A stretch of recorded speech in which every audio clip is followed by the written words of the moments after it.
প্রতি 1999 জন লোক জাহান্নামে যাবে, আর একজনের বসার জায়গা হলো 250 মাইল। একজন জাহান্নামীর গায়ের চামড়া হবে 42 হাত মোটা।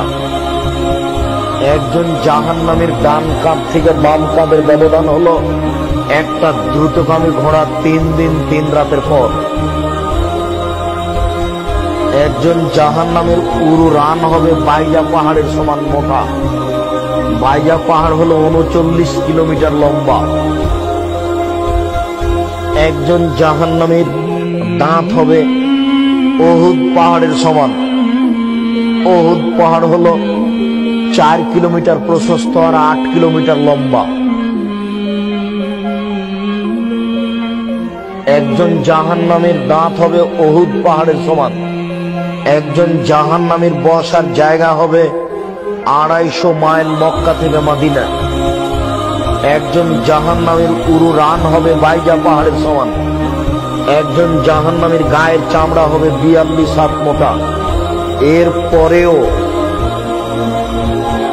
সমস্ত মানুষ, শুধু জাহান্নামী কেন, সারা পৃথিবীর মানুষ, যত জীবজন্তু আছে, জিন মানুষ আছে, সব যদি একসাথে জাহান্নামে ঢোকে তো দরজা দিয়ে ঢুকতে কোনো সমস্যা হবে না।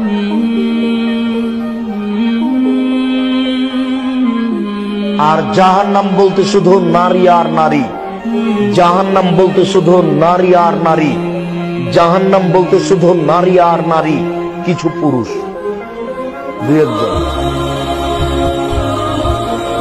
আপনার মেয়ে হাজার হাজার মানুষকে পাপী করছে, নগ্ন হয়ে চলে, আপনার মেয়ে জান্নাতে যাবে এটা আপনি কি করে বুঝলেন? আর আপনি জান্নাতে যাবেন এটা আপনি কি করে বুঝলেন? আপনার মেয়েকে যদি 10,000 মানুষ দেখে থাকে নগ্ন অবস্থায়, 10,000 মানুষের যত পাপ করেছে আপনার মেয়ে একাই তত করেছে। 10,000 মানুষের যত পাপ করেছে আপনি একাই তত পাপ করেছেন। এক পাপ 3 ভাগে বিভক্ত। 10,000 মানুষ, আপনি আর আপনার মেয়ে, এই 3 জন। এবার 3 জনে 3 10 হলো 30। আপনার মেয়েকে যদি 10,000 মানুষ নগ্ন অবস্থায় দেখে থাকে তাহলে 10,000 মানুষ পাপী। 10,000 মানুষ যত পাপ করেছে আপনার মেয়ে একাই তত করেছে। আপনার মেয়ে একাই যত করেছে আপনি একাই তত করেছেন। কেন? জন্ম দিয়েছেন আপনি, আমি দিনি। জন্ম দিয়েছেন আপনি, জবাব দিব আমি, এটা আপনি কি করে বুঝলেন? যে এখনো আপনার মেয়ে ওই ঘরে বসে আছে মাথায় কাপড় না দিয়ে, জবাব আমি দিব। ওকে হিন্দুর মেয়ে, ওকে ইহুদির মেয়ে, শরম হয় না, লজ্জা হয় না? বিবাহ করেছেন কেন? আপনি মুসলিম নন, খারাপ লাগে না? লজ্জা থাকা উচিত। লজ্জা কি বেঁচে খেয়েছে?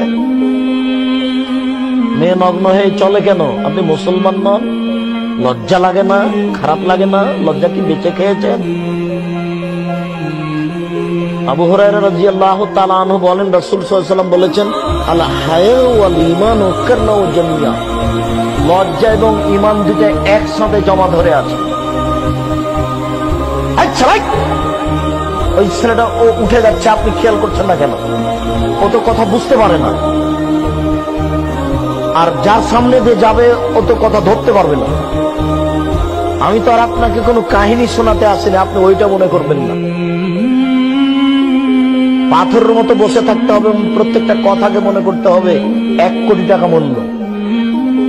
ওই যে দোকানে এখনো বসে আছে, আপনি জানো ওখানে বসে থাকেন, এখানে এসেছেন কেন? ওই যে দোকানে বসে আছে চা খাচ্ছে, জবাব আমি দিব। ওর বাপ ওকে জন্ম দিয়েছে, ওর বাপ জবাব দিল, আমি দিব কেন? ও জানে না যে আপনি